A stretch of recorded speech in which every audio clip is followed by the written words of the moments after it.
Quel est le message que tu as envie de transmettre au monde et qui résonne le plus avec ta foi et ta mission? Ce message que j'ai envie de vous transmettre, c'est croyez en vous, croyez en vos rêves. Tendez l'oreille et écoutez ce que votre enfant intérieur vous souffle. Devenez celui ou celle que vous avez toujours rêvé d'être. Les barrières tomberont les unes après les autres et la vie vous guidera sur le bon chemin. Écoutez vos peurs et allez les embrasser, ce qui vous permettra de les laisser aller et de continuer votre route. Vous vous approcherez au fur et à mesure de la meilleure version de vous-même, celle qui a mis de la lumière sur ses schémas inconscients, celle qui a compris pourquoi elle avait mis en place toutes ces protections. En mettant de la conscience dans nos vies, nous ouvrons la porte du changement. Et si c'était plus simple qu'il n'y paraît de travailler sur soi et de redevenir qui on est réellement.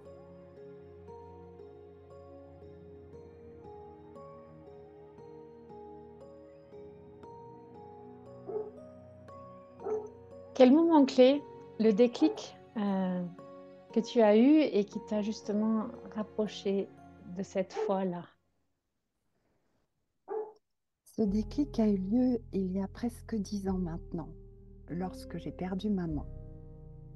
Après une descente aux enfers fulgurante, une fois le choc passé, l'instinct de survie apparaît, ainsi que des questionnements suivis de prise de conscience. Pourquoi on est là? Pourquoi on s'en va? Pourquoi toujours remettre à demain? Quand je serai à la retraite, je ferai ça. Non, je n'ai pas le temps. Ou ce n'est pas le bon moment. Est-ce que je suis heureuse dans ma vie? Et s'il y avait quelque chose à changer pour que je sois pleinement heureuse, ça serait quoi? C'est quoi l'essentiel dans la vie? Qu'est-ce que j'ai envie de vivre? Qu'est-ce qui me fait vibrer? Qu'est-ce qui parle à mon âme? C'est quoi mon rêve de petite fille? Tout cela permet de faire le point avec soi-même et de prendre, des fois, un autre chemin. Je crois que ça m'a donné tous les courages. Comme si j'avais de l'énergie pour deux. Comme si je l'emmenais dans mon voyage et qu'elle vivait aussi tout cela à travers moi. Son départ, c'est son dernier cadeau.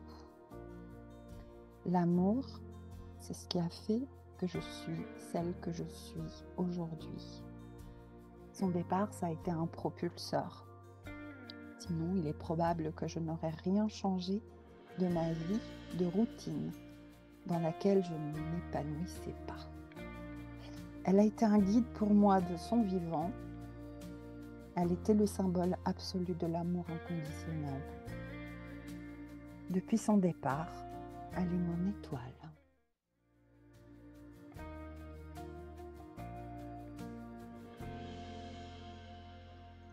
Et si tu pouvais offrir une bénédiction, une parole de sagesse pour cette période, ce serait laquelle du coup?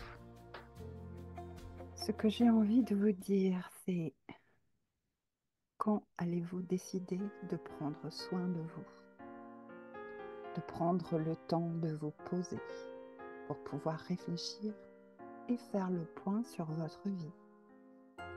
Êtes-vous aligné avec qui vous êtes? Votre vie est-elle celle de vos rêves? Et si ce n'est pas le cas, est-ce le bon moment pour vous pour faire quelques modifications? De quoi avez-vous besoin? Comment sera l'année 2025 pour vous et les 10 suivantes? Quel est ce projet qui vous tient tant à cœur et que vous avez repoussé depuis toutes ces années? La vie, c'est maintenant. Vous pourrez afficher cette phrase sur votre frigo, car nous avons tendance à l'oublier et à repartir dans ce train-train sans prendre le temps de se poser les bonnes questions. On est endormi par le quotidien et la vie passe, les semaines, les mois, les années. Veillez à ne pas vous réveiller trop tard, car le but de notre vie est de vivre et d'être heureux. Chacun trouvera son bonheur dans des domaines différents. Je vous souhaite d'être heureux et d'aller sur votre chemin.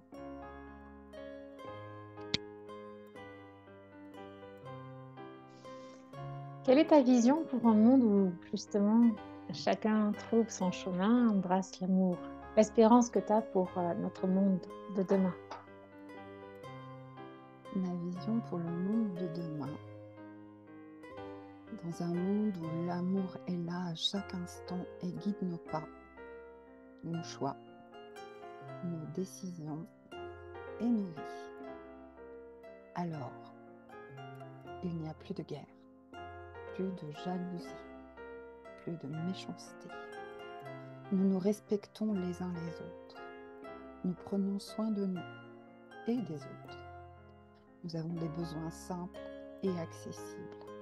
Nous respectons la nature et nous faisons des choix de vie pour la préserver. L'amour, c'est la clé.